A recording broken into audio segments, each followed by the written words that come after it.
One of the things that I think about quite often is how good the modifications I make to my DR650 are, or my snowmobile or whatever, and I look back and think about things that I like. One of the things that always bothered me when I put on my safari tank was the fact that my old magnetic tank bag just never fit anymore. And I always like to ride with a tank bag. It makes things accessible. So before I went to Vermont, I decided to see if I could modify my old tank bag and get it to fit on my safari tank. So that's what we're gonna do today, after I eat all these hot peppers. See you in a minute.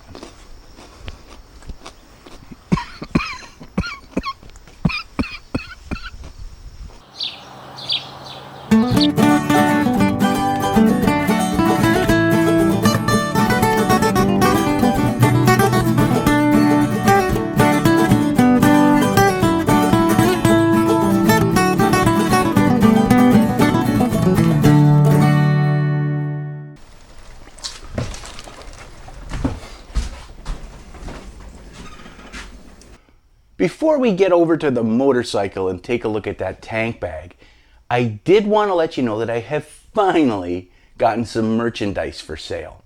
Now, I have a small Etsy site set up with a few items right now just to see and sort of feel out the waters. But it has things like this t-shirt or this coffee mug, or there's a ball hat on there. Not a lot, but I will be adding more items as I get time to build more items. So if you want to support the channel, please swing on by. I'll leave a link down below in the description.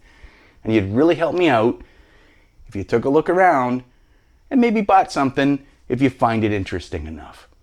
Okay, now let's get back to what we really want to do, which is look at this tank bag over here. I have had this particular tank bag for quite a while. I think I may have even had this with my last bike. I can't quite remember. It's a very inexpensive tank bag. You can still buy these on Amazon. I think they're under $30 Canadian if I remember correctly. They have multiple compartments that can hold different things. It's claimed to be waterproof. I don't trust any soft luggage at all, so I always include plastic bags for just about everything that I put in there, such as this. So it's just about the right size for what I want. I can carry a small camera in here, earplugs, my cell phone goes in here, and it even has this nice map pocket up here that holds documents and whatnot. So it works really well. The problem with this particular tank bag is originally it was magnetic. Being magnetic, basically what this thing used to do is it has these wings that I've tucked away here.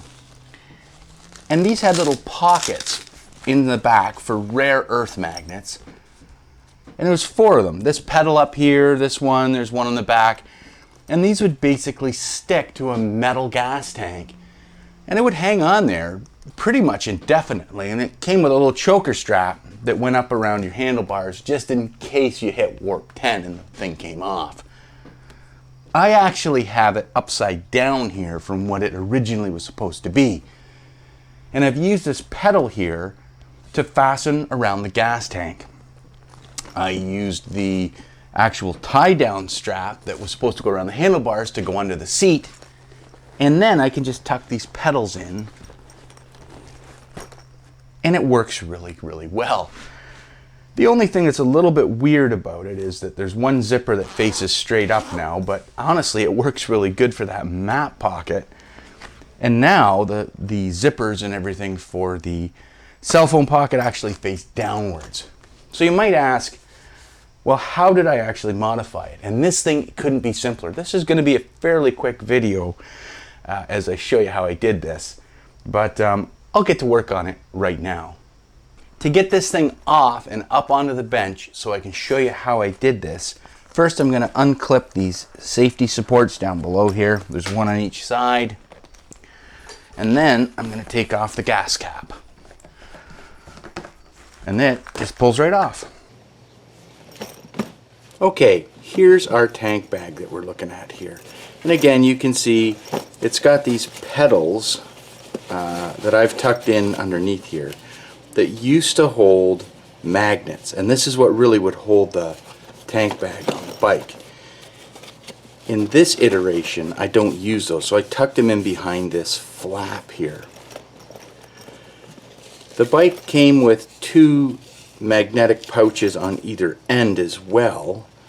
This one I don't use, so it gets tucked away, but this one I ended up cutting a hole in it large enough to fit around my gas spout. How I did that was pretty simple. I have an old, I think it's a 2.5-inch hole saw. Now this one I've had for years. The teeth are so dull on it, it won't cut anymore. And what I did is I just heated that up with my torch, like that. I heated it up. It didn't have to be red hot, but until it was warm.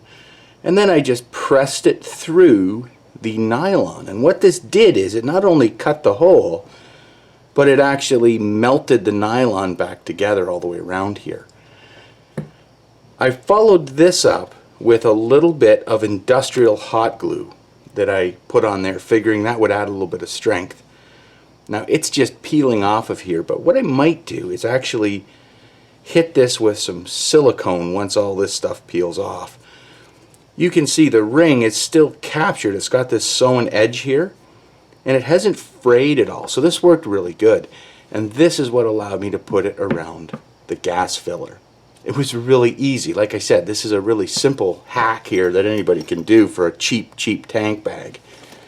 Then these D-rings here that used to wrap around the handlebars, I took that strap and put it under the seat, so now this becomes a seat retaining strap. Wow, I can't even say that. And that is how easy this is to make a tank bag that works on a DR with a safari tank. Now again, to fasten this onto the DR, we basically just take off your fuel cap like this, and then this ring goes around that fuel opening.